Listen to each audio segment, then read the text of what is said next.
არმან ცარუკიანი, ფული, ბრძოლები და დიდება. როდესაც არმან ცარუკიანი ოქტაგონზე გადის, მას უკან არა მხოლოდ ოსტატობა, არამედ დიდი ფულიც დგას. მისი გზა ავქში, ეს არის ისტორია იმისა, თუ როგორ გადაიქცა ახალგაზრდა მებრძოლი სომხეთიდან მსოფლიოს ერთ-ერთ ყველაზე გამორჩეულ მსუბუქწონიანად. 2024 წლის აპრილში ლეგენდარულ ავთს სამასზე ცარუკიანი ჩარლზ ოლივეირას დაუპირისპირდა. ამ ბრძოლიდან მან $300,000-ზე მეტი მიიღო. თავად არმანიც ამბობს, რომ პრესაში გავრცელებული ციფრები მნიშვნელოვნად დაპატარავებულია. რეალურად მისი ჰონორარი თითქმის ორჯერ მეტი იყო.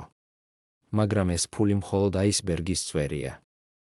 ჟურნალისტების შეფასებით, ცარუკიანის საერთო შემოსავალი 2024 წელს $1.8 მილიონ გადააჭარბა. და ეს მხოლოდ ბრძოლები არ არის. არმანი გახდა დიდი ბრენდების სახე, Let Energy, Perry, Shermats. რეკლამები და მედია პროექტები მას ბევრად უფრო მეტს აძლევს, ვიდრე ერთი გამოსვლა ოქტაგონში. თუმცა მებრძოლის ცხოვრება ასე მარტივი არ არის. თითოეული ჰონორარიდან იჭრება გადასახადები, მენეჯერებისა და გუნდის პროცენტები.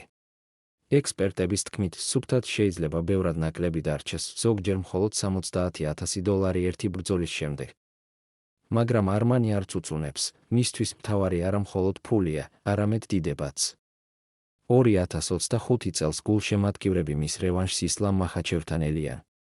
უკვე დღეს ანალიტიკოსები ვარაუდობენ, რომ არმანის ჰონორარი შესაძლოა $1 მილიონ მიუახლოვდეს, განსაკუთრებით თუ კონტრაქტში ტრანსლაციის გაყიდვებიდან პროცენტებიც შევა. ეს იქნება ახალი ეტაპი, აღმავალი ვარსკვლავიდან ის ნამდვილ მსოფლიო ტოპ ფაიტრად გადაიქცევა. არმან ცარუკიანმა დაამტკიცა, რომ ავთში გზა მხოლოდ სპორტი არ არის. ეს არის ბიზნესი, შოუ და ბრძოლა საუკეთესოებთან ადგილისთვის.